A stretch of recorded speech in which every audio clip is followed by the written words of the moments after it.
and welcome everyone who is here today. Without objection, the chair may declare a recess at any time. I will now recognize myself for the purpose of making an opening statement. Good morning to everyone who is here today, to our witnesses, to our guests who are here as well. Important conversation about leveraging technology to strengthen immigration enforcement. It was last year when I was in the Oversight Committee and I exposed a sanctuary sheriff in the state of South Carolina, Charleston County, South Carolina. Her name was Kristen Graziano. And I learned that she was not working with ICE at the time, and she was letting illegal immigrants who are here in our country illegally, criminals, because they break the law when they come into our country as soon as they cross that border illegally, it's a crime. But she was allowing rapists, pedophiles, molesters, murderers out onto the streets of South Carolina, in my district, in my state, doing harm to women and girls. And so having this conversation today is more important than ever, because we have to stop this. And I will say this, that illegal border crossings are down significantly now that Donald Trump is president. I believe the last stat I read was that they are down 90%. But anyway, when I was exposing what my sanctuary sheriff was doing last year, my lieutenant governor, Pam Yvette, stood silent. My attorney general, Alan Wilson, stood silent. I was literally one of the only people in South Carolina willing to stick my neck out, put my career on the line, my reputation on the line, to make sure this kind of thing stopped. And so today we're going to have this hearing about using technology to minimize illegal immigration, to strengthen immigration enforcement. First of all, it's well documented the Biden administration used technology to facilitate the invasion of our nation by millions of illegal aliens, the CBP One app being just one example of this.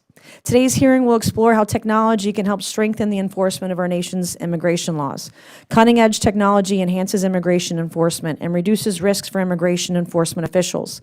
From facial recognition software to data analytics, powered by artificial intelligence to GPS monitoring, advanced technologies empower U.S. Immigration and Customs Enforcement, or ICE, to track, apprehend, and deport illegal aliens in our country. And we know right now, under the leadership of Donald Trump, under the leadership of Tom Homeland, that we're trying to deport those who are here illegally as fast as we can. And I believe we don't have enough ICE agents right now to do that. We've got to make sure that ICE and Homeland Security have all the resources they need to do it as quickly as possible.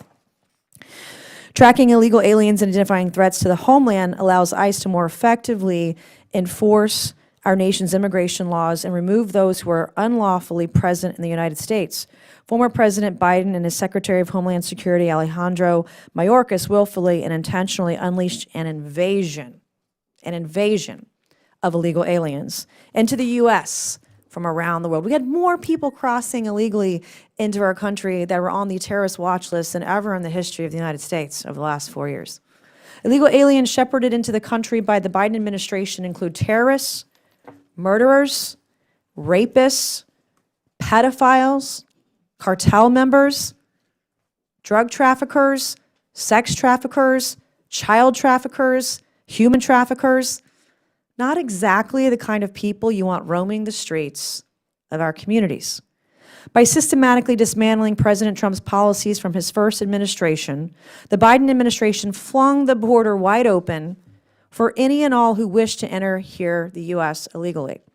This has led to the unlawful entry of over 10 million illegal aliens into the U.S. and nearly 2 million, quote, known gotaways, end quote, who entered the country without once being apprehended.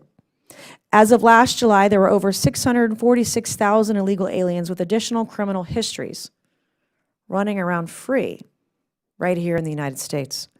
And those are only criminal aliens that are known to ICE officials. So the actual number is actually statistically probably significantly much higher. Why is this issue important?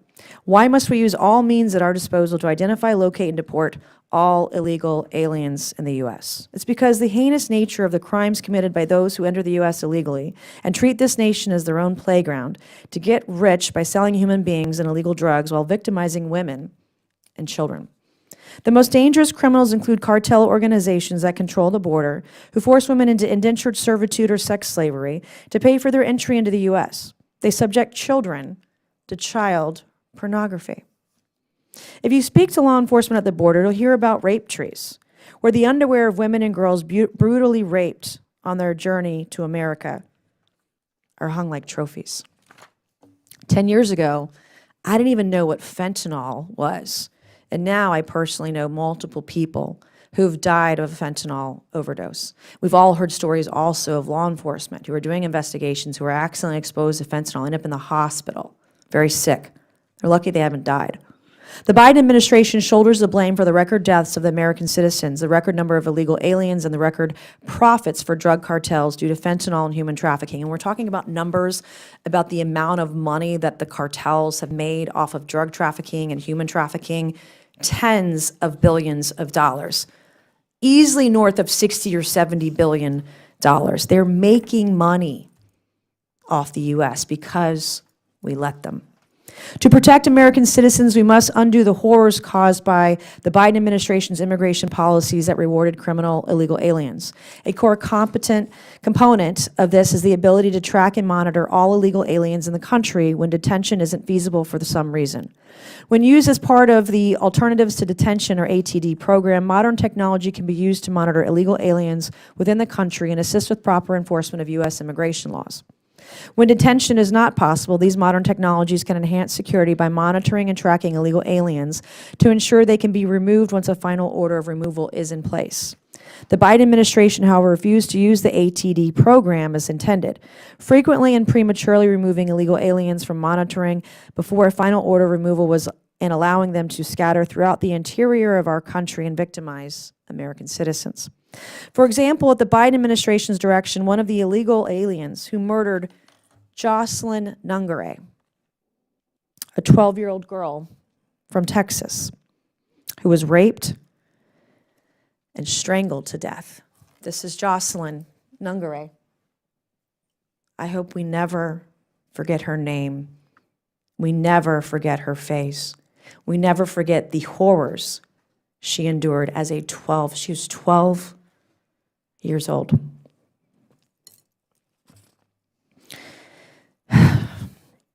So the illegal who raped and killed her had his GPS ankle monitor removed prior to committing these horrific crimes. Jocelyn Nungare is the face of the horrors American women and girls are suffering at the hands of illegals that have been let in by the Joe Biden administration. The Biden administration allowed this to happen, all while unconscionably ignoring easy-to-use and available technologies that could have prevented the release of illegal aliens with criminal histories in the first place. I look forward to the testimonies of our witnesses today, which include former ICE officials, to hear about their firsthand experience and suggestions on how we can leverage technology to strengthen immigration enforcement and facilitate the mass deportations Americans overwhelmingly support. I now yield to the Ranking Member Brown for her opening statement. Thank you, Madam Chair, and thank you to the witnesses for being here today. Before I begin, I want to highlight that Chair Mace and my Federal Contractor Cybersecurity Vulnerability Reduction Act, which would close a critical loophole in federal cybersecurity standards, passed the House yesterday. So, Chairwoman Mace, I am looking forward to continuing to work together on these important issues. Now, moving to the topic of today's hearing. Immigration has remained a hot-button issue across both Republican and Democratic administrations. Congress, I repeat, Congress has the authority, not the president, to enact a lasting solution. I take this responsibility seriously, as well as our country's long history of accepting immigrants from all over the world, making us who we are today. But when I see the dangerous and cruel way that the current president treats and talks about immigrants, I know I am not dealing with a serious and solution-driven administration. We all want our cities to be safe. We all want to work with law enforcement and community members to prevent crime. No one wants dangerous criminals, terrorists, or illicit drugs coming in through our borders. But propagating lies and misplaced fear are not going to address the issue. In fact, it risks making the problem worse. Real change starts with real solutions. Last year, the Senate crafted comprehensive and bipartisan immigration reform. which presented a real opportunity to move the ball forward on this critical issue for the first time in a decade. In fact, the bill would have helped to address the fentanyl crisis by providing new scanning technologies at ports of entry and increasing staffing for custom agents. But what happened? Then, presidential candidate Donald Trump blew up the bill because he wanted to run on an anti-immigration rhetoric instead of fixing the problem. Instead of seeking to score political points, we should work on a bipartisan basis to find real solution to our broken immigration system. That means modernizing our border infrastructure, reforming the asylum process, and ensuring a fair and efficient way to resettle asylum seekers across the country. To prevent abuse of the asylum system, we must invest in programs that speed up processing times, properly fund immigration courts, and ensure fair adjudications. And let's be clear, creating a pathway to citizenship dreamers, TPS holders, farm workers, and so many others isn't just the right thing to do. It strengthens our economy and provides much-needed relief to communities that have earned it. And yes, technology has a real role to play here, and Congress recognizes that. The 2024 spending bill signed into law by President Biden included a more than 20% increase in funding to purchase and deploy next-generation technology like surveillance towers, tunnel detection technology, and mobile surveillance technology. This funding is already helping to strengthen border security, prevent the flow of fentanyl, and combat human trafficking. During President Trump's first term, his Department of Homeland Security released a mobile application called CBP-1 that allowed immigrants to fill out much of the necessary paperwork before they reached the border. That seemed like a good idea, except the app frequently malfunctioned and often failed to recognize faces with darker complexions. The Biden administration ran with the idea and turned this broken app into a legitimate tool to provide a legal pathway for those escaping violence and persecution to come to America for a better life. That is leveraging technology to solve our border crisis. While the revamped CBP-1 app wasn't perfect, the app helped more than 1 million immigrants, legally enter the United States to become productive and valued members of our communities. And it deterred illegal border crossings. That is, until the Trump administration abruptly shut it down last month as part of his day one, sign first, and ask later executive order rampage. So, what have we seen instead in the first 2 weeks of the Trump administration? An attempt to terrorize immigrant families. On his first day in office, Trump signed an executive order authorizing Immigration and Custom Enforcement, also known as ICE, to raid schools, churches, and hospitals with little to no oversight or plan. The Trump administration should instead be focusing on the responsible and humane use of technology to address border security when it makes sense. Any technology to address border security must be done with strong oversight and safeguards to protect privacy, civil rights, and civil liberties. These concerns must always be at the forefront of any conversation on the use of technology, and especially artificial intelligence across federal government. So I hope that we can have a productive conversation today about the opportunities that come from modern solutions and how we can implement those solutions while safeguarding against abuse. Thank you so much. I'm pleased to now introduce our witnesses for today's hearing. Our first witness is Mr. John Fabbricatore, former Senior Executive and Field Office Director for Enforcement Removal Operations at ICE.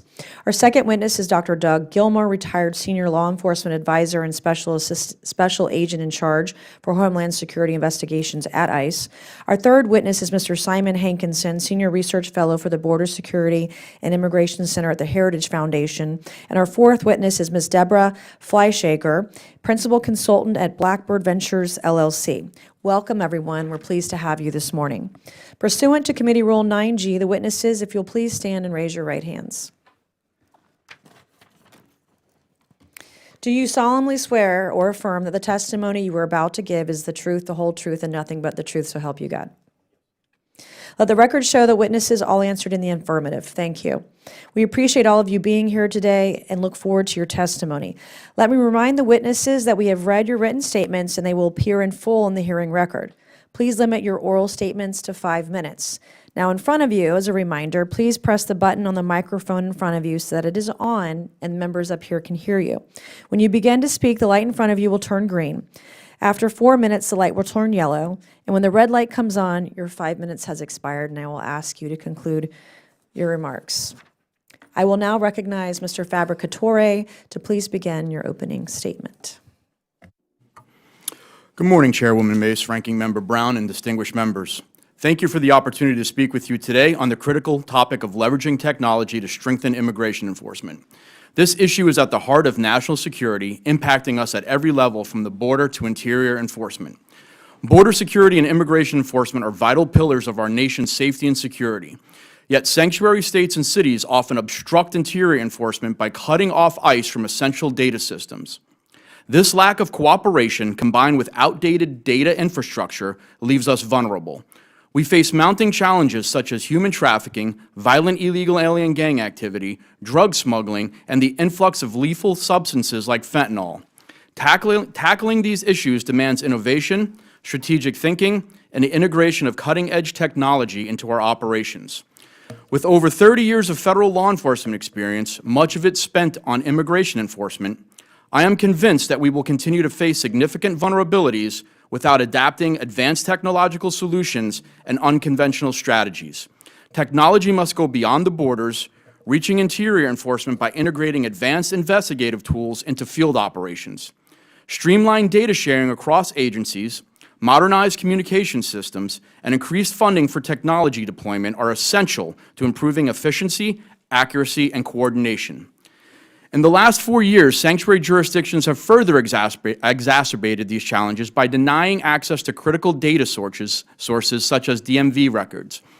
These jurisdictions allow barely vetted individuals to obtain driver's licenses while blocking ICE agents from accessing this information. The inability to retrieve such records undermines our ability to protect the nation effectively. Information sharing is not optional.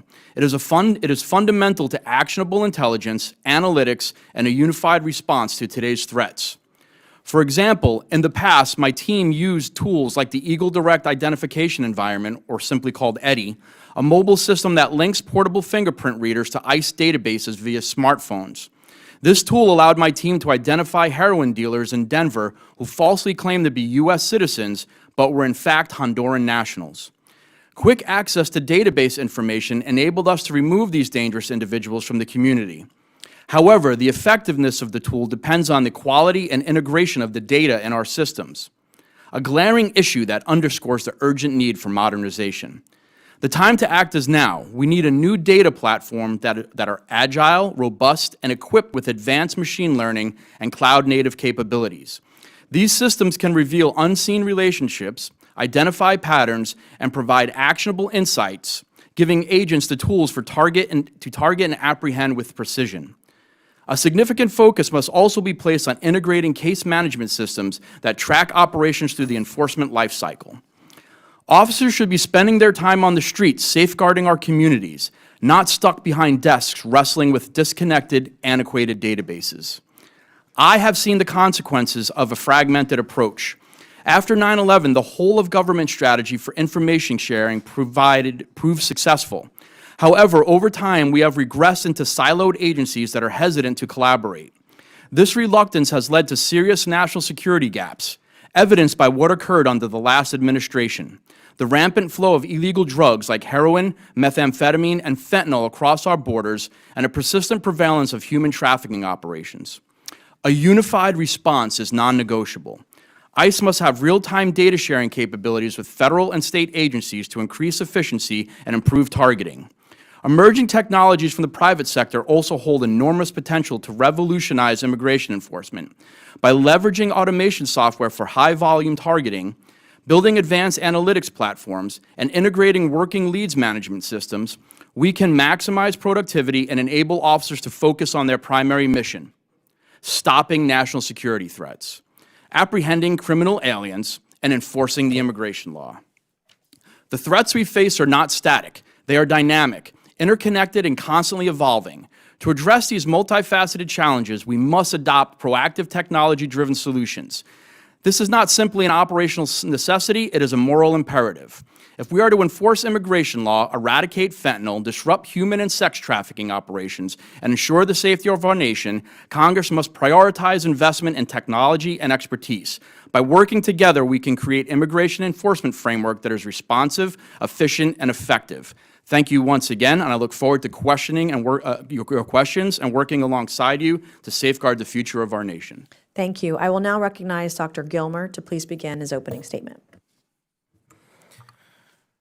Good morning, Chairwoman Mace, Ranking Member Brown, members of the subcommittee. Thank you for this opportunity.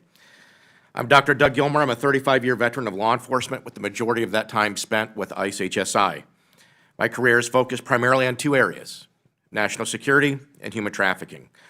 I've received the National Intelligence Award from the DNI for intelligence integration, and also recently was presented the William Wilberforce Lifetime Achievement Award for my role in helping to counter human trafficking globally.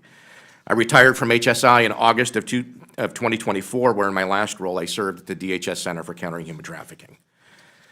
There's an interconnectedness between illegal immigration, transnational and cross-border crime, drug and human smuggling, human trafficking, illicit finance, etc. Faced with an enormous problem today and with the countless numbers of people who are allowed to enter the U.S. during the last administration, many of whom saw the opportunity they were given as licensed to engage in criminal activity, law enforcement needs help to combat these public safety threats.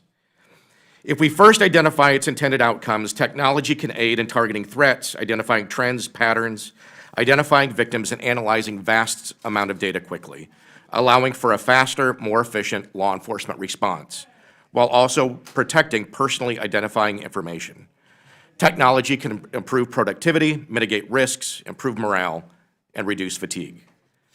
The government is often hampered by its ability to effectively integrate the latest technology, and at times has ineffectively used technology in ways that impeded investigative efforts. When the previous administration took office, a moratorium on immigration arrest was almost immediately put in place. While this dramatically impacted ICE ERO in doing their job, it also impacted HSI. The answer was to create a computer application by which ICE personnel had to seek permission to make an arrest. The online form was then routed through the chain of command to executive leadership for adjudication based on established protocols. This is an example of an inefficient use of technology to solve a problem that didn't need solving. There have been technology successes, however. The DHS Center for Countering Human Trafficking recently completed a technology upgrade to assist in the issuance of continued presence, an immigration benefit provided to foreign nationals in the U.S. believed to be victims of human trafficking. Once this was a process that could take well over a year to adjudicate. Today, the CCHT has been able to digitize that process and reduce processing times down to as little as 3 weeks while adding additional anti-fraud measures. Standing in the way of onboarding third-party applications, however, are the current acquisition requirements and the inability to onboard safe and secure technology quickly, impacting public safety. The time it takes to acquire technology and integrate it means that by the time it's onboarded, we have missed opportunity and the solution can be outdated. Often when a technology is acquired, it is siloed in a particular agency, component, or division, rather than scaled to provide solutions for the general workforce.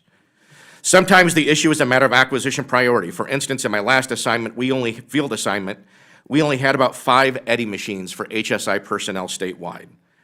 As John described the Eddy machine, this tool not only helps in enforcing immigration law, but it saves time, it aids in enforcement prioritization, reduces the chance of error, and also helps law enforcement rapidly identify suspects and mitigate threats to safety. In the absence of our own technology to solve crimes, we have often had to rely on NGOs and state and local law enforcement agencies who routinely have better technology.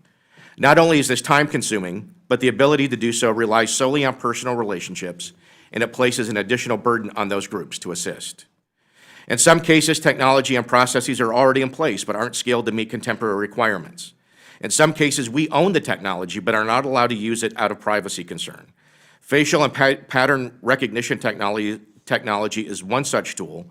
with tremendous potential for solving crimes and recovering victims of exploitative crime. However, the restrictions placed on its use are so tightly controlled, it is only used in a small percentage of cases. Recurrent vetting and targeting are other examples of underutilized technology. The best technology, however, is useless if the technology itself and/or the evidence or data it produces remains in silos. That remains one of the biggest detriments to law enforcement, the lack of a collaborative data sharing environment. When technology and data are siloed or not easily retrieved or accessible, we lose critical time and miss information relevant to an investigation. In conclusion, I am proud of my service with ICE, HSI, and of my colleagues there today. I believe ICE, though under-resourced for its vast mission, could be the greatest value proposition in federal law enforcement, and if properly resourced, could do far more good. There's not a more nimble and responsive federal law enforcement agency in the federal government, none that work harder to pursue criminals and criminal organizations, and are more committed to advocating for and serving the victims of the crimes they investigate. Thank you. Thank you. I will now recognize Mr. Hankinson for opening remarks. Chairwoman Mace, Ranking Member Brown, members of the committee, thank you for inviting me today. I'm a fellow at the Heritage Foundation, but the views I express today are my own. DHS is required by law to detain all aliens arriving illegally in the U.S. throughout their entire immigration proceedings. Nonetheless, over the past 4 years, the Biden administration released and paroled millions of them and let them go wherever they wanted with no easy way for ICE to find them. Mass release of unknown aliens is a national security and community safety risk. There is no real vetting of aliens released or paroled. Unless a foreign national has a record with U.S. agencies, DHS is flying blind. And even if U.S. agents request information on an alien, many countries won't or can't give it. So DHS has likely released thousands of aliens with criminal records in their home countries. And if we let them go with a promise to show up in court in future, it does stand to reason that we should know where they are. Most released and paroled aliens are economic migrants who won't qualify for asylum, but only a small percentage of aliens ordered deported are ever actually removed. Alternatives to Detention, or ATD, was started in 2004 to increase compliance with court attendance and removal. ICE contracts to track aliens using facial recognition, voice ID, or GPS monitors. But to work, ATD has to be used widely and wisely. There are around 7.5 million aliens on ICE's non-detained docket, of whom only about 184,000 are tracked using ATD. And ICE releases the majority of aliens from ATD long before their cases are over. A study in 2020 showed that 79% of ATD participants were unenrolled before their cases were over.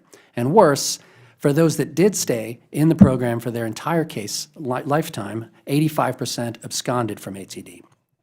ICE says, and I'm quoting, ATD enables aliens to remain in their communities, contributing to their families and community organizations. That's a benefit to aliens, but what about the risk to Americans? From 2004 to 2020, there were 21,000 criminal charges or convictions recorded among the aliens in the ATD program. And in the Biden years, here are just a few aliens who were on GPS monitoring, which is the best level of ATD, yet victimized American citizens or legal immigrants. We've already discussed the sad case of Jocelyn Nungaray. But in January 2025, Jefferson Ubila Delgado was arrested in Chicago for the murder of George Levin. He had entered the U.S. illegally, was released with a notice to appear and a GPS ankle monitor. In September of 2024, Estefania Primera, also known as La Barbie, was arrested in El Paso, Texas. She was a member of the Tren de Aragua gang and accused of operating a massive sex trafficking ring. She was also released at the border with a GPS ankle monitor, but she took it off.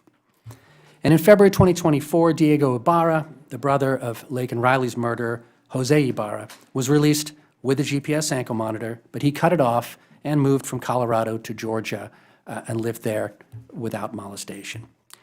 ICE ERO enforcement and removal operations has limited staff, and many local law enforcement agencies refuse to cooperate with their detainers. They don't routinely pursue absconders and track down for arrest the highest risk cases.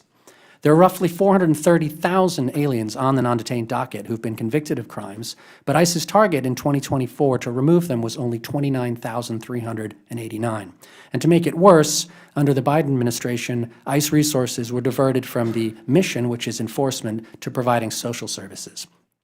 So detaining every alien who crosses into the U.S. illegally is the ideal situation, but if we can't do that, let's at least try to keep track of them. With emerging facial recognition, artificial intelligence, and other technology, Keeping track of aliens is getting easier and cheaper. ICE should aim to have 100% of non-detained aliens doing frequent check-ins. Congress should impose clear penalties for failure to check in with ICE. For example, it should be a felony for an alien to remove their GPS monitor. ICE should turn on GPS tracking through the SmartLink application. They could use automated case analysis to assess the risks for ATD. We know from European data that rates of criminal activity differ enormously based on national origin and other factors, and ICE could collect that information along with criminal records from aliens for all federal, state, and local arrests. It is unacceptable to have millions of foreign nationals in the midst of deportation proceedings and not know where they are. Thank you for inviting me to testify, and I welcome your questions. Thank you. I now recognize Ms. Fleischaker for 5 minutes. Chairwoman Mace, Ranking Member Brown, and members of the subcommittee, thank you for inviting me to participate in today's hearing. My name's Deborah Fleischaker, and I'm currently the principal consultant at Blackbird Ventures. Previously, however, I spent almost 14 years at the U.S. Department of Homeland Security, including over 10 years as a career civil servant. Over 2 of my years at DHS were spent at U.S. Immigration and Customs Enforcement, ICE, first as the Assistant Director in charge of Regulatory Affairs and Policy, and then a year as the Acting Chief of Staff of the agency. Following my time at ICE, I moved back to DHS and finished my government career as the department's Executive Secretary and Acting Chief Privacy Officer. I want to start my testimony by clearly stating the operational challenges in increasing immigration enforcement, including where technology can help ameliorate those challenges and where it doesn't play a role. First, immigration enforcement, including deporting people ordered removed from this country, is hard. There's a tendency to talk about immigration enforcement as a matter of will, and this obfuscates the real material limiting factors on increasing immigration enforcement. For example, Axios reported yesterday that removals and arrests during the Trump administration are lower than the daily averages in fiscal year 2024. This happened despite high-profile immigration enforcement actions by the new administration, including the use of federal law enforcement and defense personnel, assets, and money. The only operational statistic that has increased during the first part of the Trump administration has been the total detained population, the increase of which is driven by the increased detention rates of people with no criminal record. I don't think anyone here would argue that the Trump administration has less of a will to enforce immigration law, yet the operational outputs are declining because of the material limits to immigration enforcement. Second, technology can't address all the limiting factors to increasing removals. The immigration life cycle is long and complicated. The ultimate consequence in that life cycle, removal, requires the cooperation of other countries. ICE can't remove a person unless they have a place to remove them, travel documents, and a seat on an airplane or a bus. Technology can make some of this process more efficient, but it doesn't impact the willingness of other countries to accept removals. Third, I'd like to talk about some of the success that ICE has had using technology to increase immigration enforcement. These initiatives are instructive in how ICE can use technology to better affect its mission. First, the ICE check-in app. In late 2024, ICE deployed a check-in app that allows certain people on its non-detained docket to perform their mandatory check-ins with an ICE officer using their phones. The check-in app should allow ICE to better manage its non-detained docket, relieve impacts on the limited physical space at ICE field offices, and allow ICE officers more time to focus on non-citizens who are true public safety threats. ICE is still evaluating the effectiveness of the check-in app, but these are the types of efficiencies that can free up ICE officers from largely administrative tasks. Next one is Family Expedited Removal Management, or FIRM. Before September 2021, ICE used family residential centers to detain family units. These FRCs were expensive and resulted in relatively few removals. ICE began using ATD technology, including geolocation on heads of households, to move family units through the immigration enforcement lifecycle. This new processing pathway increased removals of family units in 2024 at a fraction of the cost of the former FRCs. ICE already has access to vast amounts of data, but the officers need help turning it into prioritized, actionable leads. ICE has full access to information about non-citizens booked into prisons and jails throughout the country through routine data sharing. This access is called interoperability, formerly secure communities, and has been in place without interruption since 2017. ICE also has access to information sharing databases, including state DMV databases, U.S.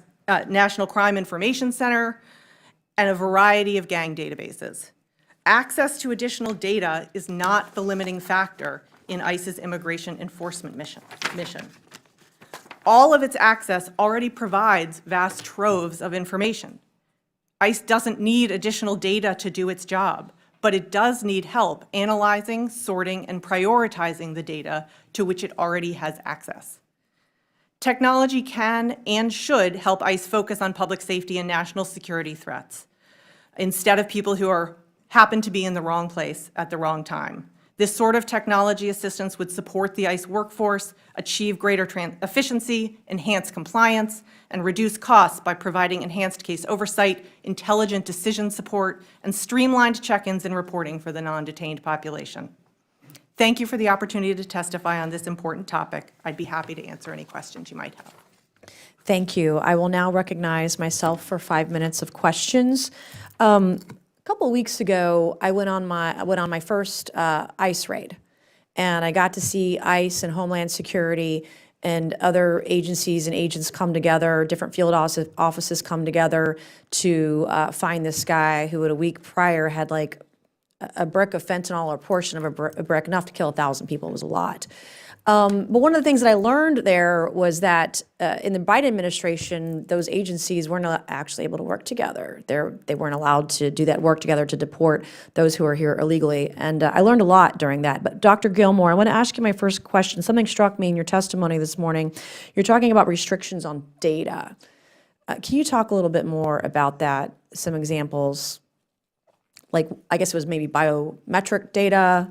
There are restrictions on data you can utilize or?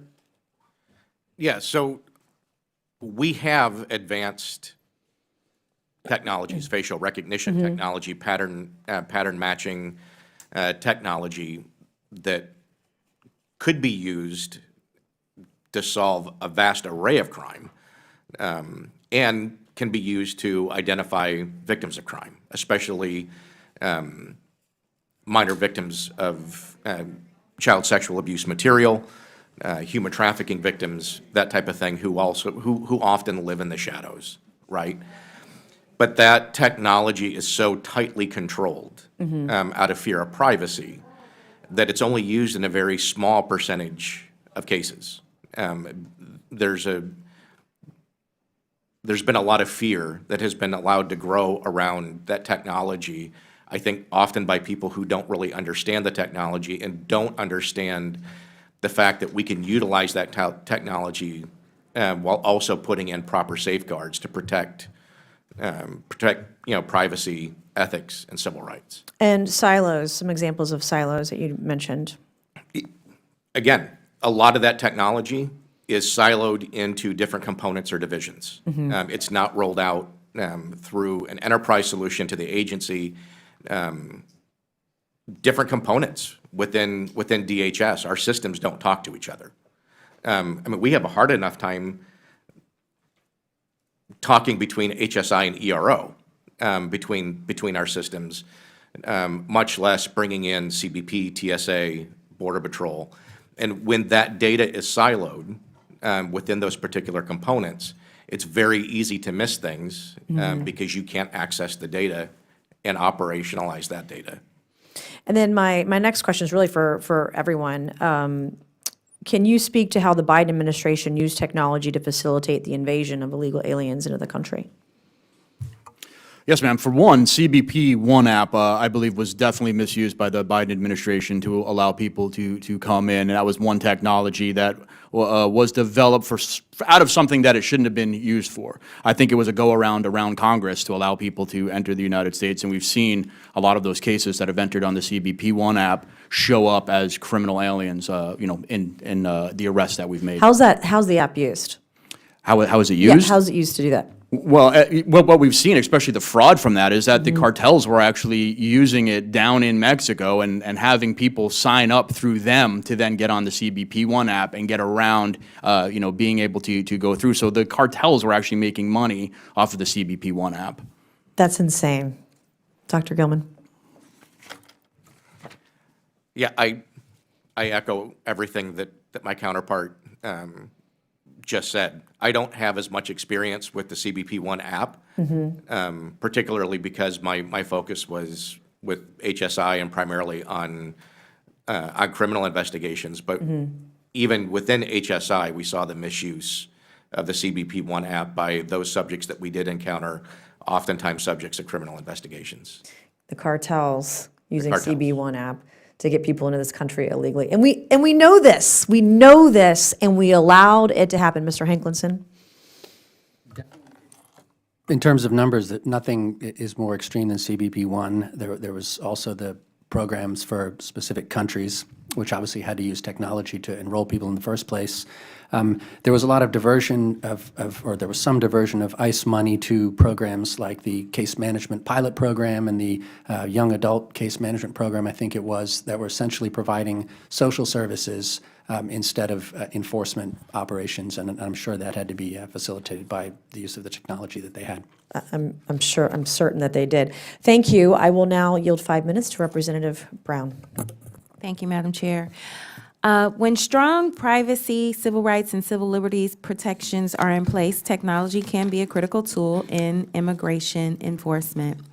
For example, the Biden administration installed new technology at select locations along the southern border that quickly screens commercial cargo coming into the United States for illegal contraband. These non-intrusive inspection capabilities keep commerce flowing into the United States while successfully reducing drug and human trafficking. Ms. Fleischaker, in your experience, what role does technology play in keeping our borders secure, and what do you see are some areas of opportunity? I think you just pointed out one area where technology has helped keep our borders secure. I think that we should be using technology to make the process work as efficiently and effectively as we can. I think there's a lot of examples that I was a part of where technology was used to improve the process. I gave a couple during my testimony, including the ICE check-in app to help the non-detained population, and FIRM, which really increased the number of family removals without the cost and burden of family detention. Thank you. And so much of the immigration conversation is focused on immigrants coming to the United States the right way. But it's easy for people to enter through a legal pathway because it's not easy for people to enter through a legal pathway because our immigration system has not kept up with the demands of the modern world. This is why the Biden administration used the CBP One mobile application to make border crossings more efficient and provide guidance to individuals seeking asylum. People crossing the southwest border illegally to request asylum, once it went into effect, it was the only way for people to get an appointment to request asylum. So, Ms. Fleischaker, how can technology like CBP One make legal immigration pathways more accessible? I am not going to argue that we can't improve the technologies that we use. I think that that should be a constant and ongoing effort. I have no argument that we should be continuing to improve CBP One. I will say, though, that I tend to support programs and policies that makes the workforce's job easier. CBP One is one of those programs that allowed Border Patrol agents to plan for and make efficient the process of checking people, of bringing people through the border when they were seeking asylum. It allowed us to organize ourselves, and it allowed us to plan for and appropriately staff the Border Patrol offices because we knew who was going to be coming on any given day. That's the kind of thing that I think is a net positive, even when things can continue to be improved. Thank you. So maybe you can tell me, before CBP1, what difficulties did asylum seekers face when they arrived at legal ports of entry, and how can we expand the ways that CBP1 app improve the process for people arriving at the border seeking asylum? Previously, people would queue and wait, maybe, for days or weeks, depending on the busyness of a particular Border Patrol station. The CBP1 app helped bring some order to that process, which was, in my mind, a net improvement. I think that we should be using technologies like that to help improve the process, sort of sift through data, process people more quickly, improve outcomes are worth it. I will say, from the ICE perspective, Congress appropriates the funds.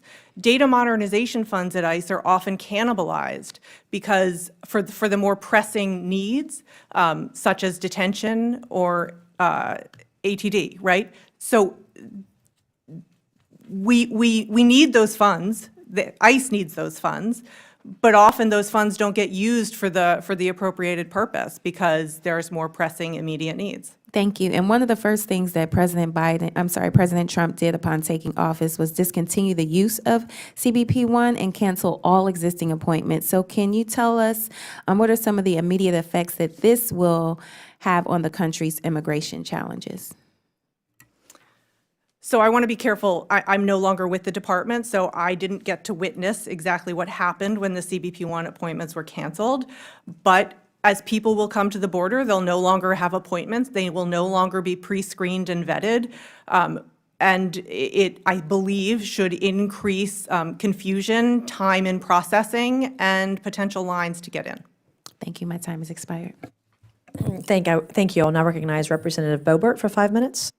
Thank you, Madam Chair, and thank you so much to our witnesses here who came to testify on border policies and technologies. I was excited to see President Trump put out a post, a Truth on Truth Social, that said the month of February, my first full month in office, had the lowest number of illegal immigrants trying to enter our country in history by far. There were only 8,326 apprehensions of illegals by Border Patrol at the U.S.-Mexico border, all of whom were quickly ejected from our nation or, when necessary, prosecuted for crimes against the United States of America. This means that very few people came. The invasion of our country is over. In comparison, under Joe Biden, there were 300,000 illegals crossing in 1 month, and virtually all of them were released into our country. Thanks to the Trump administration policies, the border is closed to all illegal aliens, immigrants is what he put. Anyone who tries to illegally enter the USA will face significant criminal penalties and immediate deportation. I think the President Trump and his team, Secretary Noem and Border Czar Tom Homan, have done a fantastic job of turning chaos at our southern border into control. Mr. Fabbricatore, welcome from the great state of Colorado. I wanted to ask you some questions about Colorado's sanctuary policies that prevent ICE from coordinating with local law enforcement agents, and maybe how that had an impact on the Tren de Aragua presence that we saw in Aurora. Thank you, ma'am. So yes, the sanctuary policies in the state of Colorado, as you know, there's been many that have been passed since 2013 that limit cooperation with Immigration Customs Enforcement, and that even limits the amount of data that ICE is allowed to get. This includes DMV records, the State Department of Labor. So this keeps ICE from being able to identify criminal illegal aliens easily and go out on the street and arrest them. When you have those limitations, that's when you're going to see an increase in crime like we saw with Tren de Aragua over the last couple of months, because ICE just simply is not getting the data that's necessary to be able to target these criminal illegal aliens and remove them from the streets quickly. Yes, and do you believe that using modern tracking technology would have helped secure our border and even our cities in the state of Colorado? It definitely would have helped. It's something that the ERO officers need in order to be able to facilitate making arrests quickly, which is what we want to do. We don't want to give illegal criminal aliens an opportunity to commit more crimes in the U.S. We want to arrest them as quickly as we can. Yes, and so with the CBP One app and discussing improvements to the app, do you think that there's a possibility for self-deportation, some sort of incentive to self-deport using the app and arrive at a location to get a one-way ticket home? If we can use the app to enter, we can use that app to exit. So absolutely, we can develop that technology to allow people to self-deport. And that way, families don't have to be separated. Right. They can go right through the CBP One app, they can get on the app, they can do an exit, we can have that information readily available, and they can self-deport. Thank you. And Mr. Fabbricatore, under the failed Biden regime, how many criminal illegal aliens were able to evade ICE apprehensions because you were all restricted from using the right tools and technologies and authorities? So thousands, I mean, and millions even. I mean, we have 1.4 million on the non-detained docket of final orders right now, which, they went and saw an immigration judge, immigration judge said, you must leave. And they even defied an immigration judge's order. So these cases are stacking up. It's something that needs to be taken care of, and under this administration, it will be. And Mr. Fabbricatore, the Biden administration focused on reducing detention rates rather than increasing surveillance. Hundreds of heinous acts were committed by violent criminal aliens. Do you think that reducing detention rates rather than increasing surveillance makes our borders more or less safe, secure? No, we need an increased detention rate, absolutely. I think we're at 41,000 beds right now. I know President Trump would like to double, if not even have more, up to 100,000 beds. This is what we need. In order to have the deportation process be successful, we need those beds in place. Thank you. And I'm certainly proud of the initiative that President Trump has put forward. And like I said, Borders are Tom Homan, and I know that you have worked with him in the past, and I hope to see you alongside him in the future as well. And we have Secretary Noem doing a great job. And Mr. Fabbricatore, if you got 5 seconds that you want to say something, it's yours. Thank you. Yes, we need this technology. ERO needs this technology. They need the money, and they need the beds. Thank you, Mr. Fabbricatore. Thank you. Representative Ansari, you are recognized for 5 minutes. Thank you, Madam Chair. I'm proud to represent Arizona's 3rd Congressional District, an incredibly diverse community where more than 64 languages are spoken. And like many in my district, I'm the daughter of immigrants who came to the United States for a better life. Unfortunately, the Trump administration continues to target families in my district and across the country with inhumane immigration policies, including mass deportations that are already negatively impacting our economy with extreme backlash from economists as well as the business community in Arizona. Right now, hundreds of migrants are being held in Panama and Guantanamo Bay under brutal conditions, many of whom are fleeing persecution and could face deadly consequences if deported to their home countries. This includes Artemis, an Iranian woman who converted to Christianity and would be punished by death if she went back to Iran. I guess Christian values get thrown out the window when it comes to asylum seekers. These policies are unacceptable and fundamentally un-American. We can have secure borders and also have an immigration system based in humanity. These policies do none of that. Now the Trump administration wants to expand surveillance technology to infringe on the civil liberties of immigrants and all of us in an effort to ramp up the horrific mass deportation efforts. Let's be clear, this will not stop with immigrants. If they can do this to immigrants and asylum seekers, there's nothing stopping them from doing it to American citizens as well. As we know, Elon Musk and Doge are illegally accessing Americans' private data and hacking into sensitive technology systems like Social Security and taxpayer data, which poses a grave national security threat. With that, I'd like to turn to my questions for Ms. Fleischaker.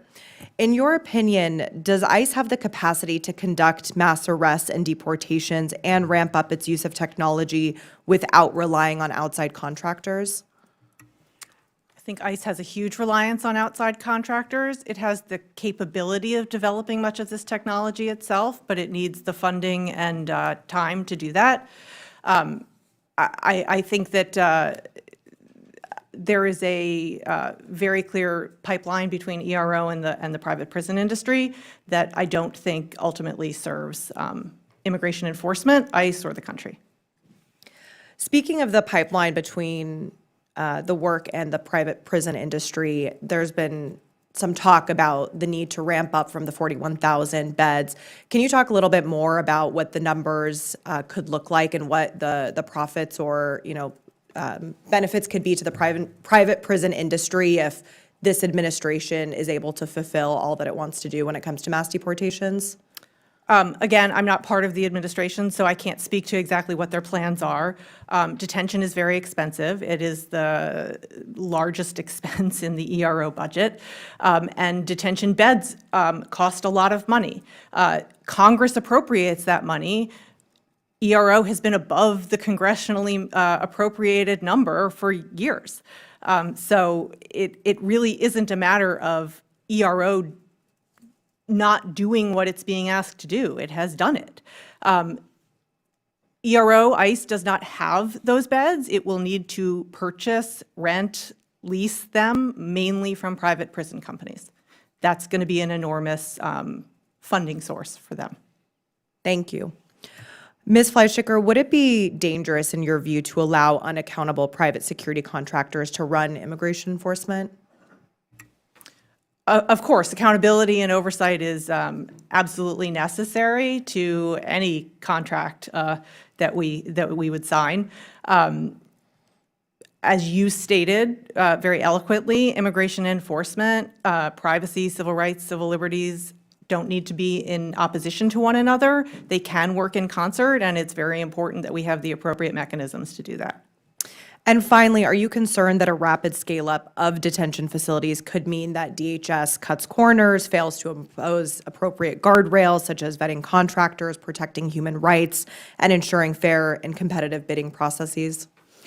Absolutely. Detention is very complicated. The people in detention need to be provided appropriate levels of care. When you ramp up too quickly, you end up using facilities that don't have the staffing levels to provide that care, don't have the capabilities of providing that care, and people get hurt or die.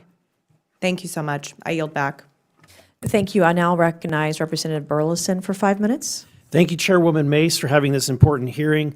You know, it's really good to see that the disaster that was Alejandro Mayorkas is gone.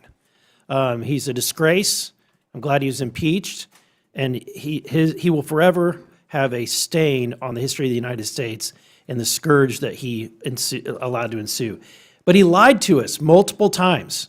He stood before members of Congress and he said the border is secure.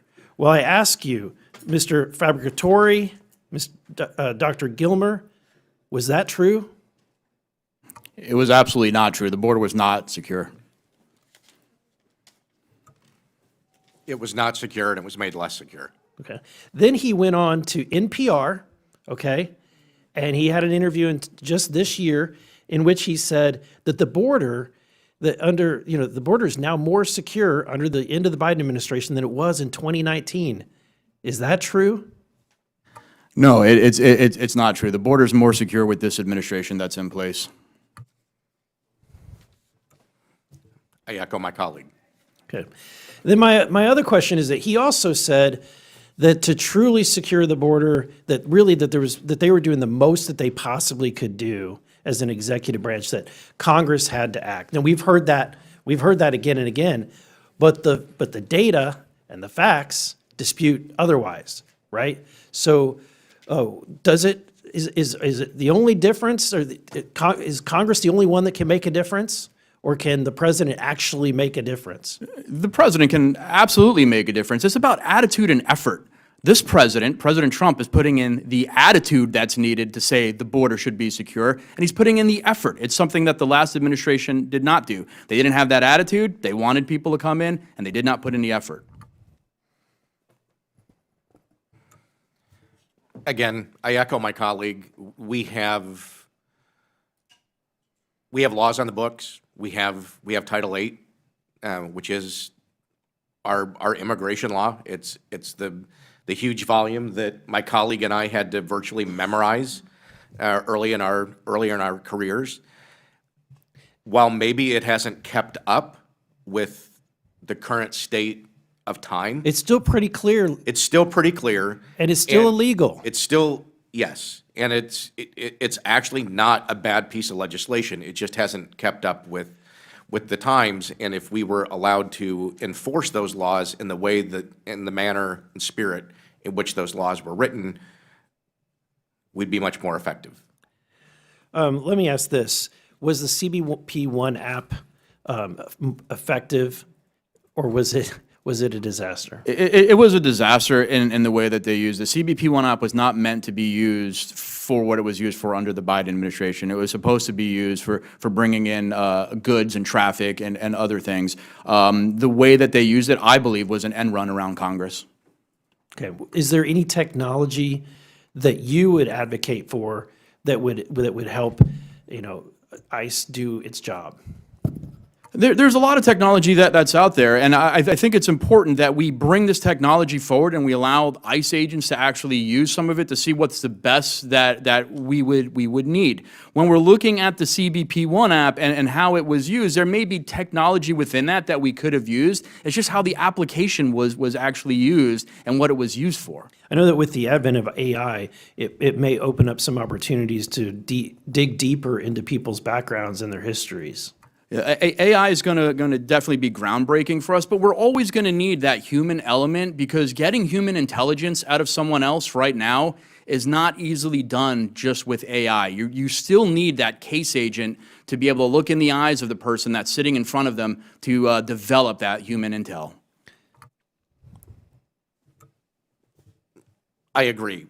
Humans are never, or technology is never going to fully replace humans, but there is technology out there today that we need to learn to use better. As a matter of coincidence, right now in Washington, D.C., about 5 blocks from here, there are probably about 150 of the most tech-savvy, innovative tech providers, solution providers, developers that are meeting privately to address these very issues that we're talking about right now. And that is where a lot of these solutions are going to come from, the minds of private industry who can help guide the federal government in a safe, secure use of technology. Well, thank you, and thank you for your service to our country. I'm sorry that your administration let you down and let other ICE agents down. And with that, I yield. Thank you. I will now recognize Congressman Subramaniam for 5 minutes. Thank you. I wanted to go back to a couple of things people have said. One was that we don't have enough ICE agents, and generally, there's a people problem here as well. And I'd love to know, Ms. Fleischaker, if, recently we saw that about 400 people were fired at DHS, and some of them are from the DHS Science and Technology Directorate. How do you think these firings are going to impact, being able to use science and technology for border security? I think letting civil servants who are doing a good job go damages morale and will decrease the effectiveness of the agency. And could you tell us much about what the Science and Technology Directorate does, or did you have any experience with them? I didn't work directly with the Science and Technology Directorate. I'd be happy to get back to you. Sure, no problem. And there was also a Cybersecurity and Infrastructure Security Agency within. Did you work with them at all? I worked with them a little bit. They do a lot of election security work. Okay. And if people, I think right now there's an effort to fire all, I guess, probationary workers as well at DHS. Long term, how would you see this if we're losing people at DHS? How is that going to impact, the morale, the ability to address border security generally? I think it's incredibly damaging. I think that we need to be approaching efficiency with a scalpel, not a sledgehammer, and simply getting rid of probationary employees who may be excellent and may have actually been government employees for a very long time is not the appropriate way of doing that. And I want to go back to the CBP1 app. Which administration launched the CBP1 app? I actually don't know where it was originally developed. I know that under the Biden administration, they reworked it and launched it in the form that people are discussing today. Okay, and you mentioned the ICE check-in app, and do the people who created that app, are they still employed at DHS? Do you know? Many of them are, yes. Many of them, but not all of them. Yeah. You know, it's a broad team that develops these things, so I don't know to a person, but I know that many of the leaders still are there. And you were the chief privacy officer at I was the DHS? acting chief privacy officer at the end. How would you, there's been this discussion about data privacy and civil liberties related to some of these technologies. How would you characterize, what are your thoughts on that conversation?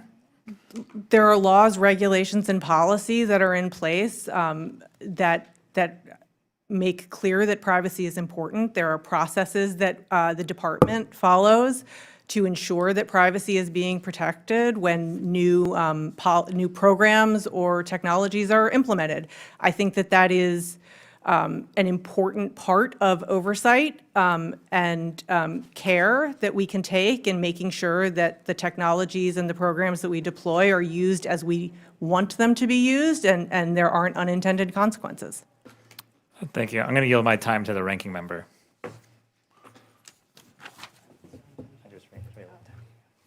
I yield back. Thank you. Okay, I will now yield 5 minutes to Representative Crane from Arizona. Thank you, Ms. Chairwoman, for holding this important hearing on cybersecurity, information technology, and government innovation. President Trump has only been back in office for 43 days, and border encounters are down 66% compared with the beginning of 2024. In February, we saw 8,326 border encounters.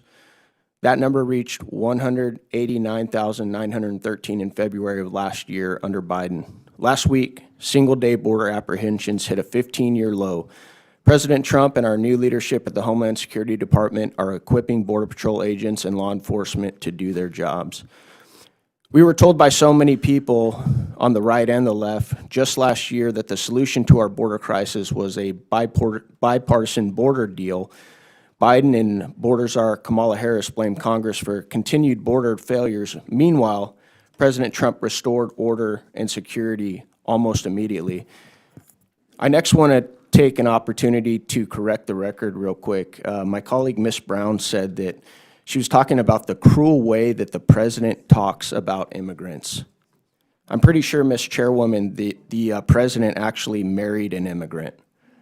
I don't think he has a problem with immigrants at all. What I think he has a problem with is this last administration that threw the border completely wide open, let in between 10 and 15 million illegals, and some of them, unfortunately, raped and murdered many Americans, and that's what he really has a problem with. He also has a problem with U.S. taxpayers having to fit the bill for all of it. I recently spoke to a DA from Pinal County in my district who told me his police officers still have very little information when they arrest illegal aliens on their status or backgrounds due to poor vetting and lack of biometrics. Mr. Gilmer, how would some of these technology tools we're not currently using enable Border Patrol officials to stop the flow of illegal aliens while also assisting our law enforcement officers? I don't know that some of the technology, such as the Eddy machine, is necessarily going to stop illegal crossings. If you have somebody determined enough to come across, they're going to find a way to come across. But what that technology does, whether it's the Eddy device, whether it's facial pattern matching technology, it helps us to rapidly identify individuals and identify where they might be on a threat matrix. Are they a known or suspected gang member? Are they on the terrorism watch list, for instance? Are they a person who is already potentially the subject of an investigation by HSI or another federal law enforcement agency? Being able to rapidly identify, that information, that biometric information, which it's difficult to get biometrics to lie. A person can tell us a story, give us a wrong name all day long, but I can tell you. Thank you. Thank you. Putting an Eddy in front of somebody gets them to identify very quickly. Great. Let's talk about some other technologies then. Not only did the Biden administration stop building the wall, But isn't it true that they also refused to put up key technology components like sensors, lighting that was already purchased on border wall system? Mr. Fabbricatore? Yes, that's absolutely correct. I've been down at the border about 8 times since I retired in 2022. Got to speak to a lot of Border Patrol agents. Cameras are down on the border. The technology for sensors has not been improved, and I heard many complaints from Border Patrol agents.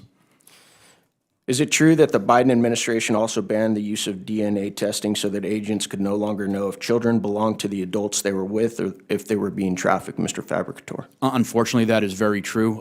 When the Biden administration first came into office, they had stopped the DNA testing that President Trump had put into play in his first term, which kept us from being able to verify whether children actually belong with the adults that they were traveling with.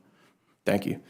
Ms. Fleischaker, you focused a lot on the decrease in outputs under this administration.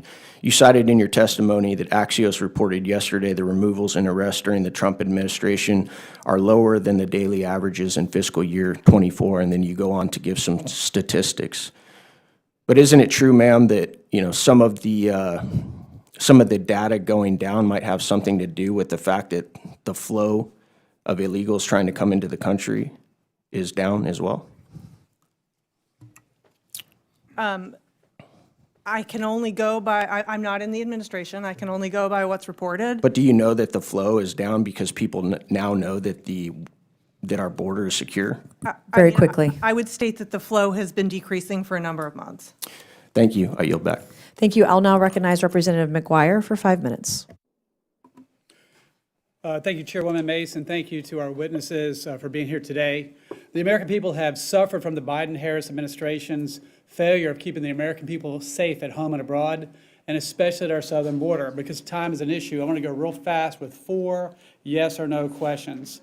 Number 1, if you cross our border illegally, are you a criminal? Yes. Yes. There's usually, it's I need a usually yes or considered. no? Yes. Thank you. Number 2, yes or no, criminals don't care about the law? They do not care. They do not care. No. I don't think I can say yes or no to that. It depends on the person. See what we're working with. All right, number 3, this statement, you agree with it, yes or no? Police are good, criminals are bad, and victims are important. Yes, absolutely. 100% yes. Yes. Again, like see people what are we're- complicated, I see what but we're dealing generally, with. yes. All right, number 4, last one. Trump is more effective at securing our southern border than the Biden administration, yes or no? Yes. Yes. Yes. I don't have the information to answer that. Interesting. The past 4 years of Biden, our border has been an open door. And for the folks that support the Biden administration, illegals have come here. They say that illegals have come here for a better life, but they started off as a criminal, and they have been they started off breaking our law. We talked about the 12-year-old Jocelyn earlier. We talked about Lake and Riley. These illegal aliens have been robbing, raping, and killing the American people. And I heard one of the witnesses talk about, hey, the Trump policies could cause people to be hurt or die. What about the American people that have been robbed, raped, and killed? I don't see anyone on the other side talking about that. They tore down our border wall that was placed specifically by our Border Patrol, where it was the most dangerous to protect the American people. And under the Biden administration, they removed that wall. And I have heard, and this is a yes or no, I guess, I've heard that we had electronics on that wall, so it wasn't just a steel wall, and the Biden administration refused to put those electronics, use those electronics, and they actually tore them down. Is this information true? Yes. That's my understanding. I can't specifically say that equipment was taken, but I was told that there were repairs that were not done, and lights and sensors and other things were not turned on. I didn't work on the border wall. I don't know the answer. Understood. So we have the fentanyl overdose epidemic in our country. I call it Chinese chemical warfare. It's being produced in China, coming across the southern border, and poisoning and killing more Americans each year than died in the Vietnam War. When you express your concern about people might get hurt or die, what about those 100,000 plus Americans that are killed every day? Thank God President Trump is back in the White House, and not to mention human trafficking and all the children that are gone missing that we all know about. Data shows that border encounters have decreased by 66% compared to January 2024. However, again, millions of illegal aliens who were released by the Biden administration are still in our country. Mr. Fabbricatore and Dr. Gilmer, as former ICE agents working during the Biden administration, is it fair to say that this was the worst administration to work with regard to enforcing immigration law in the U.S.? Please answer yes or no. Yes, it was. Could you provide more specific, can you provide more specific examples of policies that made your job more difficult under the Biden administration? Yeah, for sure. I retired under the Biden administration because of how horrible it was. I just couldn't give the orders to the men and women that worked for me that I felt were counter to protecting the United States. One of those was just a system that they had set up where, as a supervisor, when agents would put information in the system, it was so tiered that we couldn't allow these agents out onto the street to actually make arrests. They were limiting the arrests that we were making. Dr. Gilmer, running out of time. Yes, I echo my colleague. The moratorium that was initially placed on making arrests significantly impacted our ability. We had cases that we were attempting to assist our state and local partners with, where we had, in one particular case, we had a sex offender who shot his victim, and they were attempting to obtain warrants on the subject, but we thought that we could actually detain that person and get them off the street, but we weren't allowed to. These policies that we're talking about today with the Biden administration, they are absolutely not serious about protecting our border or the American people at home and abroad. And thank God we have President Trump in the White House. I would ask both of you, Mr. Fabbricatore and Dr. Gilmer, what tools does Congress need to give ICE to achieve its mission? Very quickly. Number one, we need the money to be able to have more beds. We need detention space, and we need more ERO officers out on the street, and this technology as well. I echo my colleague. We need the technology and the resources, but we need the personnel to use that technology and fulfill the mission and purpose. I yield. Thank you. Thank you. In closing, I want to thank our panelists once again for your testimony this morning. We appreciate everyone's perspectives, experiences, and expertise on this. We can use technology to investigate those who are here illegally and get them back out of the country. This issue is really important. I said earlier, I was recently on an ICE raid in my hometown of Goose Creek, South Carolina. Goose Creek, beautiful neighborhood, beautiful houses. We walk up in there, we roll up in there at 6 a.m. because this 18-year-old kid who came here illegally had a brick of fentanyl on him a week before that would kill God knows how many people in this country. And it was affiliated allegedly with some particular gangs. I did a ride-along with the North Charleston Police Department in Charleston, South Carolina a couple weeks ago as well. And I want to thank all of my local law enforcement officers, ICE agents, Homeland Security agents, all these people who are out there putting their lives on the line to protect us and deport those who are here illegally. But when I was on this ride-along with local police, it was really cold that night. I learned that even late at night, 10 p.m., criminals don't come out when it's cold, by the way. I got to go back when it's a little bit warmer. However, instead, they drove me down certain streets, like Stall Road in North Charleston. That's where the Sinaloa cartel hangs out. That's where gang members from MS-13 hang out. Tren de Agua is in South Carolina. These cartel gang members, these people are everywhere. It's not just in big cities like New York. It's not just the Roosevelt Hotel, where we're housing many of these people. They're in Goose Creek, South Carolina. Y'all have never heard of Goose Creek. It's a small town. They're literally everywhere, and it's scary. We've allowed this to go on, and we had Maddie Hines just 2 years ago, this young 4-year-old girl from South Carolina who was hit by an illegal alien. That guy, that criminal, that murderer was deported under Donald Trump and let back in under Joe Biden. Last year, spring of last year, a 4-month-old infant killed by an illegal alien on the roads of Beaufort County, South Carolina. Her life stolen. That baby was stolen from the parents of an American family who didn't deserve it. No one deserves that. And we've seen, thank God for Donald Trump. I praise the Lord above every single day. Illegal border crossings are down by over 90% now, just because he's president, and showing strength, showing leadership, putting people like Tom Homan as borders are to make sure this stuff doesn't go on anymore. I'm very passionate about women's issues, not just illegal immigration, but I had a bill that passed to the floor of the House a couple weeks ago, the Violence Against Women by Illegal Aliens Act. I'm a rape survivor. Take it very seriously. If you're here illegally and you rape a woman, you molest a child, you murder one of us, you're gone. 145 Democrats voted against that bill. It's shameful. And we're going to work hard for the American people, for everyone across South Carolina. I want to thank our witnesses, for everyone for being here today. God bless you. Thank you for your service to our country and her citizens to keep us safe, exposing the truth, exposing the corruption, exposing what's gone on here. It's disgusting. It's shameful. People ought to be not just fired, they need to be prosecuted, and they need to go to prison. And needs to happen immediately. So with that and without objection, all members will have 5 legislative days within which to submit materials and to submit additional written questions for the witnesses, which will then be forwarded to the witnesses for their response. If there's no further business without objection, the subcommittee stands adjourned.